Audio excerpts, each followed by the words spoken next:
चलिए आज हम एक ऐसी मिठाई बनाते हैं जो ना सिर्फ टेस्टी है बल्कि बनाने में भी बेहद आसान और सस्ती है। इस मिठाई में आपको महंगे इंग्रेडिएंट्स जैसे काजू, मावा या दूध की ज़रूरत नहीं होगी।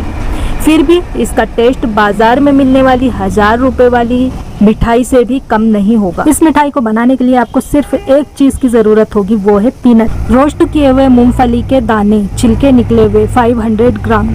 कच्ची मूंगफली को रोस्ट करने के लिए आप सबसे पहले पैन को गैस में रखकर अच्छी तरह से गर्म करें। गैस की फ्लेम धीमी करें और मूंगफली के दाने डालें। मूंगफली के दानों को आप धीमी आंच पर भूनें और इन्हें लगातार चलाते रहें। लगभग 5 मिनट के बाद मूंगफली ड्राई रोस्ट हो जाती है। इसे बहुत ज़्यादा रोस्ट नहीं करना है, ज़्यादा रोस्ट करेंगे ना तो पीसते वक्त इसका तेल निकल सकता है। इसे बहुत कम रोस्ट करना और फिर इसके छिलके गरम गरम में ही मसल कर निकाल लेना। छिलके निकालने के बाद इसे हम मिक्सी के जार में डाल करके पीसेंगे। तो मिक्सी के जार में डालकर पीसने के इसके 2 तरीके मैं आपको बताऊंगी। एक तो मूंगफली के दानों को आप ठंडा करने के लिए फ्रीज में रख दीजिए और फिर इसे पीसेंगे ना तो इसका तेल नहीं निकलेगा। दूसरा तरीका ये है कि मूंगफली के दाने के साथ हम दूध पाउडर डालेंगे। तो यहाँ पर मैं दूध पाउडर ले रही हूँ 100 ग्राम। मूंगफली के दानों को हम 2 बार करके पीसेंगे और पाउडर भी इसमें हम आधा आधा ही मिलाएंगे, पूरा एक साथ नहीं डालेंगे। पाउडर डालकर पीसने से बहुत बारीक और अच्छी तरह से पिस जाते हैं। ये देखिए इस तरह से इसका तेल भी नहीं निकला, बढ़िया फाइन पिसकर तैयार हो गया है। अब इस पिसे हुए मूंगफली के पेस्ट को हम एक बाउल में छान लेंगे। तो एक मिक्सिंग बाउल ले लीजिए और छलनी में डालकर इसे छान लीजिए, जिससे इसके जो मोटे पार्ट्स हैं ना अलग निकल जाएंगे। जो मोटे पार्ट्स बचते हैं इसको हम दोबारा से जो मूंगफली के दाने पीसेंगे ना उसमें डाल करके पीस लेना। वो भी इसी तरह से पीस करके रेडी कर लेंगे। मिक्सी जार में मूंगफली दाने डाल दीजिए और बाकी का बचा हुआ दूध का पाउडर भी डाल दीजिए और इसे फाइन पीस लीजिए। वही 2-3 स्ट्रोक देते हुए, एक साथ मिक्सी मत चलाना वरना मूंगफली दानों का तेल निकल जाएगा। तो दूसरी बार भी इसे हमने पीस लिया और इसे अच्छी तरह से हमने छान लिया है। बाकी के बचे जो मोटे पार्ट्स हैं इन्हें आप या तो ग्रेवी वाली सब्जी में पेस्ट बनाकर डालिए या फिर इसे आप साबूदाने की खिचड़ी में भी इस्तेमाल कर सकते हैं, जैसे कि हम अमूमन क्या करते हैं। साबूदाना खिचड़ी की रेसिपी मेरे चैनल पर पहले से ऑलरेडी अपलोड है, आप मेरे चैनल पर विजिट करके इसे देख सकते हैं। मूंगफली दाने का बिल्कुल बारीक पाउडर हमने बनाकर तैयार कर दिया, एकदम परफेक्ट। अब इसे हम साइड पर रखेंगे। अगले स्टेप में मैं गैस पर एक नॉन स्टिक कढ़ाई रखूंगी। इसमें डालूंगी 400 ग्राम चीनी। 600 ग्राम मूंगफली के दाने मैंने लिए थे, 100 ग्राम इसमें दूध पाउडर लिया था और 400 ग्राम चीनी ले रहे हैं। इस तरह से ये 1 किलो मिठाई बन करके हमारी तैयार हो जाएगी। तो चीनी डालेंगे और इसमें आधा कप हम पानी डालेंगे, पानी कम डालना है। और अब गैस चालू कीजिए और इसे हम पकाएंगे चीनी के डिजॉल्व होने तक, यानी चीनी को अच्छी तरह से घुलने तक हम इसे पकाएंगे। इसमें चीनी के कोई भी क्रिस्टल दिखाई नहीं देना चाहिए। इसे हम बहुत सब्र से धीमी आंच पर पकाएंगे क्योंकि इसमें हमने कम पानी का यूज़ किया है। चीनी में अगर थोड़े भी क्रिस्टल रह जाएंगे ना तो फिर बर्फ़ी का टेक्सचर मार्केट की तरह नहीं आएगा, इसलिए इस बात का ध्यान रखिएगा। तो यहाँ पर चीनी पूरी तरह से अच्छे से मेल्ट हो गई है, पिघल गई है, इसमें कोई क्रिस्टल बाकी नहीं रह गया है, आप देख पा रहे होंगे। और ये एक तार की चाशनी बन करके तैयार हो गई है। बस ये परफेक्ट है, हमें इतना ही चाहिए। अब इसमें हम डाल देंगे पीनट्स का पाउडर जो हमने बना करके रखा था। इसे हम अच्छी तरह से मिक्स कर लेंगे। देखिए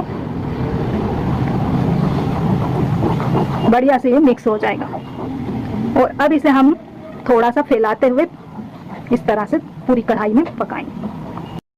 अब गैस की फ्लेम को बिल्कुल धीमा कर दीजिए और धीमी आंच पर इसे हमें गाढ़ा होने तक इस तरह कंटिन्यू चलाते हुए पकाना है। देखिए पूरी कढ़ाई में फैलाते हुए, जिससे बहुत बढ़िया सा पक जाएगा।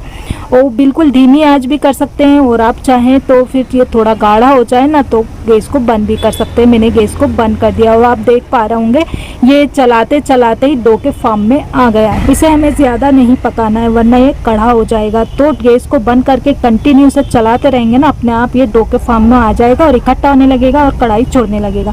फिर इस स्टेज पर आप इसमें 1 टीस्पून देसी घी डाल करके इसे अच्छे से मिक्स करते हुए थोड़ा और चला लीजिए, थोड़ा सा इसे ठंडा कर लीजिए। ये जब अच्छी तरह से इतना ठंडा हो जाए कि आप इसे हाथों से पकड़ पाएँ, तब इसे कढ़ाई से निकाल लीजिए और किचन काउंटर पर या फिर एक थाली पर जिसमें आपको इसे जमाना है उसमें घी लगाकर चिकना कीजिए और फिर इसे हम हाथों से अच्छी तरह से, जिस तरह आटा गूंथते हैं ना, सेम वैसे ही गूंद कर इसे अच्छी तरह से इकट्ठा चिकना कर लीजिए।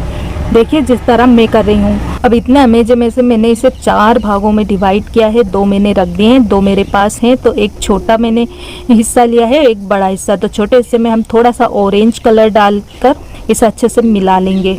ऑरेंज कलर अच्छे से मिक्स हो जाए तब इसको एक रोल बनाकर तैयार कर लीजिए। देखिए इस तरह से ये रोल बनाकर मैंने तैयार कर लिया। इसे साइड पर रखेंगे। अब ये जो सादा वाला हिस्सा है ना, इसको हम बेलन से बेलेंगे। तो इसे बेलने से पहले पट्टे पर थोड़ा सा घी लगा लीजिए और बेलन पर भी थोड़ा सा घी लगा लीजिए और फिर इसे हम लंबाई में बेलेंगे। देखिए इस तरह से, और थोड़ा सा चौकोर और लंबा इसे बेलना है। इसे हमें सिंपल पराठे की तरह बेलना है, लेकिन थोड़ा सा लंबा और आधा इंच मोटा बेल कर तैयार करना है। अब ये रोल हमें इसे रखना है इसके ऊपर और फिर इसे एक साइड से उठा लेना है और इसके ऊपर हम इसे रोल कर लेंगे। इस तरह से रोल करना है कि ये जो कलर वाला रोल है इसके अंदर अच्छी तरह से छिप जाए। तो टाइट रोल बनाना है। रोल बना लिया। अब इसे थोड़ा सा पट्टे पे ऐसे रोल करेंगे जिससे इसका जो जोड़ वाला हिस्सा है ना, ये अच्छी तरह से चिकना हो जाए। अब ये रोल बनकर के तैयार हो गया है मिठाई का। अब इस रोल के हम छोटे छोटे से पीसेस कट कर लेते हैं। तो 1 या 1.5 इंच जितने मोटे पीस कट कर लीजिए अपनी चॉइस के हिसाब से। इस तरह से आप बहुत ही सस्ते में मूंगफली की मिठाई या कहें कि मूंगफली के रोल बनाकर तैयार कर सकते हैं। इसे आप खुद भी खा सकते हैं या घर पर आए मेहमानों को भी खिला सकते हैं। कुछ नहीं तो इसे आप किसी और को भी दे सकते हैं। मूंगफली की इस टेस्टी और हेल्दी मिठाई को आप किसी भी उत्सव और त्योहार के मौसम के लिए एक बेहतरीन मिठाई की तरह यूज कर सकते हैं। आप इस मिठाई को कई तरह की डिजाइन में भी बना सकते हैं। इसकी बर्फी भी बना सकते हैं और यहाँ पर मैं आपको एक और बहुत ही अच्छा डिजाइन बनाकर दिखाती हूँ। मूंगफली के मिक्सचर में से थोड़ा लीजिए, इसमें ग्रीन फूड कलर डाल करके अच्छे से मिला लीजिए और फिर इसका एक रोल बना लीजिए लंबाई में। ये देखिए इस तरह से, बहुत ज़्यादा लंबा रोल नहीं बनाना है हमें, छोटा सा इसका रोल बनाकर तैयार करना है। और इतना ही बड़ा रोल हम सादा मूंगफली के मिक्सचर का बना लेंगे और फिर इसके एक एक किनारों को हल्का सा चपटा कर दोनों रोल को इस तरह से मिलाइए और इसे हल्का सा रोल करते हुए जोड़ लीजिए। देखिए इस तरह से 2 कलर का रोल बनकर के तैयार हो जाएगा। बेलन पे थोड़ा सा घी लगा लीजिए और इसके हरे वाले हिस्से को लंबाई में हल्का सा रोल कर लीजिए। देखिए इस तरह से बेल लीजिए। इसके बाद एक आइसक्रीम की स्टिक लीजिए और इसके जो हरे वाले पार्ट्स पर इस तरह से लंबाई में निशान लगा लीजिए। देखिए जैसे धारियां होती है ना लंबी लंबी, इस तरह से। अब चाकू लेकर इसके हरे वाले भाग में बीचों बीच से इस तरह से कट लगा दीजिए और इसे 2 भागों में डिवाइड कर लीजिए। अब इसका जो सफेद वाला हिस्सा है इसे हाथ से हल्का सा प्रेस करके चपटा कीजिए और आइसक्रीम की स्टिक से इस पर 2 बराबर लाइन बना लीजिए लंबाई में और फिर इस लाइन के बीचों बीच एक एक लाइन और बना दीजिए। इस तरह से लंबी धारी इसमें हो जाएंगी। अब इसे हम आड़ी धारियों में भी इसी तरह से लगा लेंगे, एक बराबर बराबर, जैसे छोटे छोटे से दाने होते हैं ना, ठीक इसी तरीके से चेक बनाकर तैयार कर लीजिए जैसे मैं बना रही हूँ। और हाथ से इसे हल्का सा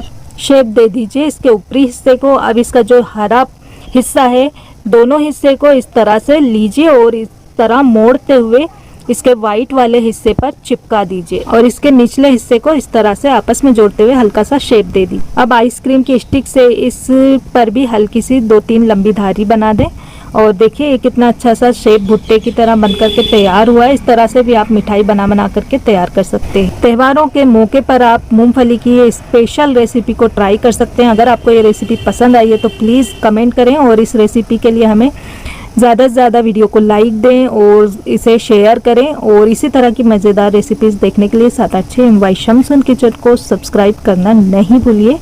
थैंक यू।